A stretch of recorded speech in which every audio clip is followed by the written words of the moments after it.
Bonjour les amis, on se retrouve aujourd'hui pour une nouvelle recette au niveau. Fab, raconte-nous. Bonjour les copains. Alors aujourd'hui, nous allons préparer un foie gras poêlé, meringue acidulée et marmelade d'orange amère. Par contre, raconte-nous comment on choisit un bon foie gras. Tout d'abord, il faut savoir que le foie gras est le produit du sud-ouest par excellence. Un foie gras, pour être au top, doit être souple et pauvre en matière grasse. Il aura une meilleure tenue à sa cuisson. Et au passage, si je peux me permettre, achetez local le plus possible. Mais voilà les amis, on compte sur vous. La maisonnomie, c'est aussi ça, c'est soutenir nos terroirs. Miguel, en parlant de terroir, tu nous présentes tes vins? Les vins, suivez-moi dans la cave. C'est parti. Et voilà les amis, c'est parti pour la petite dégustation. On va parler arôme, on va parler saveur, on va parler histoire, bref, on va parler vin, tout simplement. Je vous présente 3 cuvées. Nous commençons par cette magnifique cuvée de muscadet. Nous avons déjà parlé sur la chaîne de ce vigneron, mais ça vaut la peine que je vous en parle à nouveau. Jérôme Bretaudeau nous surprend avec ce muscadet Sèvres et Maine. Ce vin originaire du pays nantais est composé d'un seul cépage, le muscadet, aussi appelé melon de Bourgogne. C'est un cépage d'origine bourguignon qui a été importé par des négociants d'eau-de-vie hollandais dans le pays de la Loire dans le XVIIe siècle. Après avoir bien résisté les basses températures de l'hiver de 1709, cet hiver super froid qui a transformé l'Europe en glaçon pendant quelques semaines, le muscadet est devenu le cépage de prédilection du pays nantais. Et oui, aussi, les feuilles ressemblent à celles de la melon. Un très bon accord pour le muscadet, c'est souvent les fruits de mer ou le poisson atlantique, ce qui est très bien, mais nous on essayait de faire quelque chose d'un peu différent. Alors le nez se partage entre un côté agrumes et un côté un peu pain grillé. En bouche, on est sur un blanc concentré. Bien sûr, toute la fraîcheur, la vivacité d'un muscadet. C'est une acidité élégante, sans excès, qui va terminer sur une finale saline, ciselée. Les amis, si vous cherchez la définition d'un vin minéral, tout est là.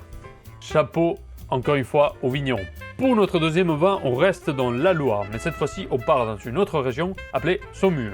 On parle de la cuvée Domaine du domaine Guiberto, créée et vinifiée par le vigneron Romain Guiberto. Si on parle d'un blanc de la Loire, on parle d'un Saumur blanc, on parle du domaine Guiberto, on va parler forcément du chenin. Encore une fois, je sais que je le dis souvent les amis, mais c'est quand même fou tout ce qu'on peut faire avec du chenin. En fonction de l'endroit où on le plante, en fonction de comment on le travaille, pour retrouver le côté agrumes, le côté ananas, le côté fenouil, le côté céleri, le côté oxydatif, le côté minéral, le côté fleur. Il y a tellement de choses. Il suffit de savoir le travailler. Et dans le cas de Romain Guiberto, je vous l'assure, il connaît très bien ce cépage. Par rapport à d'autres sols de la Loire, les sols de Saumur ont tendance à être un peu plus sablonneux, un peu plus filtrants et plus chauds, mais toujours formés sur des craies calcaires décomposées, ce qui fait la signature de la Loire. Dans ce cas-là, on va parler en toute simplicité d'un nez plutôt agrume, plutôt pamplemousse et assez floral à la fois. En bouche, il n'y a pas une pointe de sucre, rien, c'est un vin sec. C'est une sensation de jus de pamplemousse, vraiment présente, c'est impressionnant. Ça va très bien se marier avec ces petites pointes d'amertume qu'on retrouve dans la marmelade d'orange de la recette, à goûter à la maison. Et pour finir la dégustation avec un petit twist, on va laisser les raisins de côté, on va laisser le vin de côté, on va parler des pommes.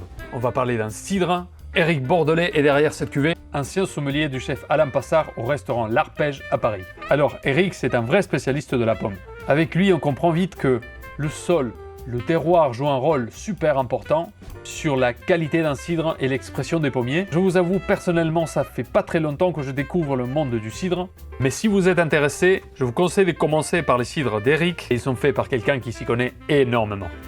Regardez les amis, cette couleur, c'est magnifique. Alors la cuvée Argelette provient des pommiers implantés sur des cailloux schisteux du massif armoricain en Normandie. Des pommes cueillies à la main, sélectionnées et fermentées avec des levures indigènes. Ce qui est très curieux, c'est que en bouche, on retrouve bien sûr la pomme, le côté pomme trémure, caramel, mais aussi un côté coin, herbe séchée du style camomille. C'est super joli, je sais pas d'où ça vient, mais en tout cas, c'est là. En bouche, ça explose. C'est un côté floral qui revient en rétrofaction. Dans la pomme, il y a un peu de tanin aussi. On n'est pas très haut en alcool, on est entre 6 et 7 degrés d'alcool. Voilà les amis, fin de la dégustation. Je vous conseille de goûter ces produits. Ils sont faits par des gens qui travaillent très bien et ça nous fait toujours plaisir de les mettre en avant. Ce sont des produits gastronomiques et aussi bien sûr maisonnomiques. Donc amusez-vous à créer des recettes à la maison, créer des moments de partage. Allez, on se voit tout à l'heure dans la cuisine. Allez, c'est parti pour la recette. Nous allons commencer par blanchir une orange 3 fois pour faire une marmelade. Tout simplement, nous allons la couper en 4. Nous allons cuire dans un sirop avec 200 g de sucre et 1 litre d'eau à petit frémissement pendant 3 heures. La cuisson terminée, mixer et laisser refroidir. Une marmelade, c'est très pauvre en sucre et assez amer. Les copains, on continue. Donc, la star de la recette, le foie gras du sud-ouest. Regardez, il est magnifique, une belle couleur. Nous avons préalablement surgelé et détaillé notre foie gras afin de pouvoir lui donner une cuisson très vive qui va donner une caramélisation à l'extérieur et du moelleux à l'intérieur. Allumez votre feu. Une fois qu'elle est bien fumante, on pourra déposer le foie gras. Attention les amis, ça va très vite. Regardez cette belle coloration. Oh là là, c'est magnifique. On assaisonne fleur de sel. Retirez du feu rapidement et déposez sur papier absorbant. Le foie gras est fait, regardez comme il est magnifique. Alors, vous n'avez pas l'odeur, mais je vous garantis, c'est assuré. Nous allons continuer par la meringue acidulée. Nous allons monter 100 g de blanc d'œuf à l'aide d'un fouet. Le plus important est de bien incorporer l'air. Une astuce pour monter facilement vos blancs d'œuf, une pincée de sel. Nous allons le serrer avec le sucre et le vinaigre. Maintenant, on passe au dressage.